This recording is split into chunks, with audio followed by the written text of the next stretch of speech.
સીવણકામમાં ઘણીવાર આવા technical drawing જોઈને થોડું ગૂંચવાડો થાય, ખરું ને? પણ ચિંતા નહીં, આજે આપણે એક સાદી સ્લીવના ડાયાગ્રામને એકદમ સરળ રીતે સમજીશું.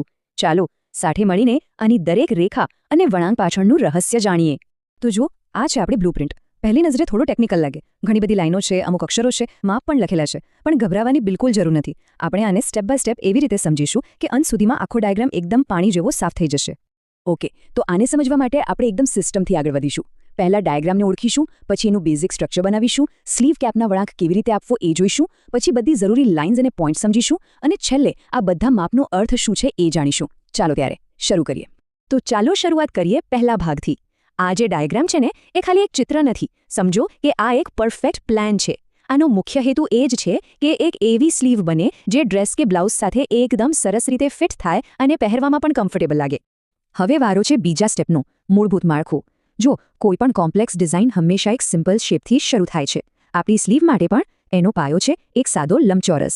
બસ આ જ લંબચોરસમાંથી આખી સ્લીવનો આકાર તૈયાર થશે. ચાલો હવે આ લંબચોરસની પહેલી લાઈન જોઈએ. આ જે ઊભી લાઈન દેખાય છે એથી બી સુધીની એ બીજું કંઈ નહીં પણ આપણી સ્લીવની લંબાઈ છે. આ સ્પેસિફિક ઉદાહરણમાં એનું માપ પાક્કું 5 ઇંચ છે. હવે ઉપરની આડી લાઈન જુઓ, એની લંબાઈ R.C પરથી આવે છે. R.C એટલે કે રાઉન્ડ ચેસ્ટ, મતલબ કે છાતીનું ગોળ માપ. અને અહીં આપણે એ માપનો ચોથો ભાગ લેવાનો છે. આ માપ બહુ જ અગત્યનું છે, કારણ કે એના પરથી જ નક્કી થાય છે કે સ્લીવ આપણા કપડાના બોડી પાર્ટ સાથે કેટલી પરફેક્ટ રીતે જોડાશે. ઓકે, હવે આપણે આવી ગયા છે આ ડાયાગ્રામના સૌથી ઇન્ટરેસ્ટિંગ અને કહી શકાય કે સૌથી મહત્વના ભાગ પર, સ્લીવ કેપનો વળાંક. આ એ જ વળાંક છે જે ખભા પર એકદમ સરસ ફિટિંગ આપે છે. હા, દેખામાં થોડું ટ્રિકી લાગે છે, પણ વિશ્વાસ રાખો, આપણે એને એકદમ સહેલા સ્ટેપ્સમાં તોડીને સમજીશું. આ જે પરફેક્ટ એસ જેવો શેપ છે ને, એ બનાવવા માટે ખાલી 3 સિમ્પલ સ્ટેપ્સ છે. પહેલું, એ થી ઈ સુધી એક ત્રાંસી ગાઈડલાઈન દોરો. બીજું, એ લાઇન પર એસ, S1 અને ટી જેવા પોઈન્ટ્સ માર્ક કરો. અને બસ ત્રીજું સ્ટેપ, આ પોઈન્ટ્સને જોડી દો એટલે તમારો સ્મૂધ કર્વ તૈયાર. હવે જરા ઝૂમ ઇન કરીએ આ પોઈન્ટ્સ પર. એસ અને S1 પોઈન્ટ્સ જુઓ, બંને જગ્યાએ અડધા ઇંચનું માપ છે. આ માપ વળાંકના ઉપરના ભાગને શેપ આપે છે. અને આ જ નાનકડો ફેરફાર આગળ અને પાછળના આરહોલ માટે પરફેક્ટ ફિટિંગ લઈ આવે છે. બહુ સ્માર્ટ ટેકનિક છે ને? અને હવે પોઈન્ટ ટી, અહીંયા માપ છે 0.5 ઇંચ એટલે કે 3/4 ઇંચ.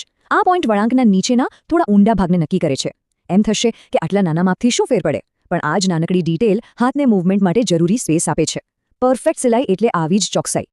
ચાલો, તો આપણો મેઇન વળાંક તો તૈયાર છે. હવે ફટાફટ બાકીની લાઈનો અને પોઈન્ટ્સ પર નજર નાખી લઈએ, જેથી આપણું આખું પેટર્ન કટિંગ માટે રેડી થઈ જાય. પેલી ત્રાંસી લાઈન યાદ છે જે આપણે શરૂઆતમાં દોરી હતી, એ થી ઈ સુધીની? આ જે ડોટેડ લાઈન છે ને, એ ખાલી એમ જ નથી, એ આપણી ગાઈડ છે. એના આધારે જ આપણે એસ, S1 અને ટી પોઈન્ટ્સ મૂક્યા. ટૂંકમાં પરફેક્ટ કર્વ માટે આ આપણો રોડ મેપ છે. અને છેલ્લે આ લાઇન EF. આ લાઇન સિમ્પલી ઈ પોઈન્ટને નીચેની લાઇન સાથે જોડે છે. આ જ આપણી સ્લીવની સાઇડ સિલાઈ બનશે. અહીંથી જ સ્લીવ બંધ થશે અને એને પોતાનો ફાઇનલ 3D શેપ મળશે.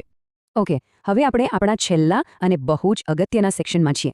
ચલો, આ ડાયાગ્રામમાં જે શોર્ટકટ્સ વાપર્યા છે એને ડીકોડ કરીએ, જેથી ભવિષ્યમાં કોઈ પણ પેટર્ન જુઓ તો તરત જ સમજાઈ જાય.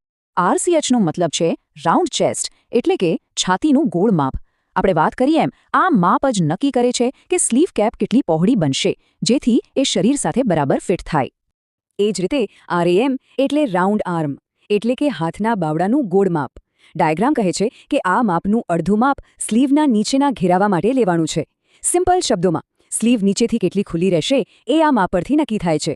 તો આપણે આટલી બધી લાઈનો જોઈ, માપ સમજ્યા, વળાંક બનાવ્યો, પણ આખરે આ બધાનો મતલબ શું? શું આ ખાલી કાગળ પરની ગણતરી છે? ના, આ એનાથી ઘણું વધારે છે. ખરેખર તો આ ડાયાગ્રામ એક નકશા જેવો છે, એક જાદુઈ નકશો, જે એક સપાટ કાપડના ટુકડાને એક સુંદર, પહેરી શકાય એવા કપડામાં બદલી નાખે છે. અહીં દોરેલી દરેક લાઈન, દરેક માપ એ કાપડને જીવંત કરવા માટેની સૂચનાઓ છે.